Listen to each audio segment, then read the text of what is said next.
A short while ago, I spoke to David Mencer, who's a spokesperson for the Israeli government.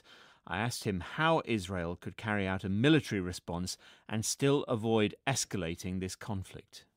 Recreated this country 76 years ago as a homeland for the Jewish people, but also the people that wanted to live in peace here in Israel.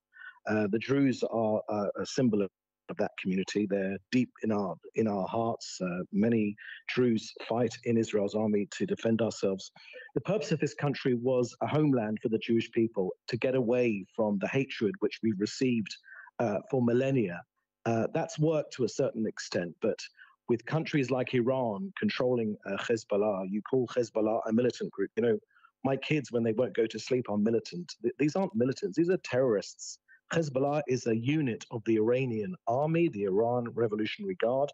We're on the front line of this battle against Iran, but don't think you're, so lucky, because Britain is also facing Iran as well. We just happen to be more immediately on their doorstep. So can I repeat my question? How do you retaliate without escalating?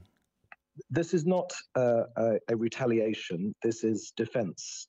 We cannot have situations where 12 kids playing football on a Saturday afternoon are blown literally to bits. We cannot have a situation where 100,000 of our people are displaced from their homes. This is not a retaliation. We need to defend ourselves. We need to defend our borders. That's what any normal country would do. That's what this government is mandated to do. That's what the people are wholeheartedly behind the defense of this country. And that defense, it will be severe, because that's the only way that we can prevent this happening again. So we've heard the Lebanese foreign minister, the US, the UK, many others pleading for Israel to be cautious. Are their pleas part of your calculation? So I get a little bit concerned with the BBC's very soft questions to the Lebanese. Lebanon is hardly a real country if it has another army, not the Lebanese army, but Hezbollah army operating, controlling the south of its country. The Lebanese state is essentially useless. It's controlled by Iran. Iran has made it a failed state, and that goes the same for a UN force which is supposed to be there, called UNIFIL, on our border, protecting the border to make sure Hezbollah aren't there. They've also failed us ridiculously. Hezbollah are right up against our border.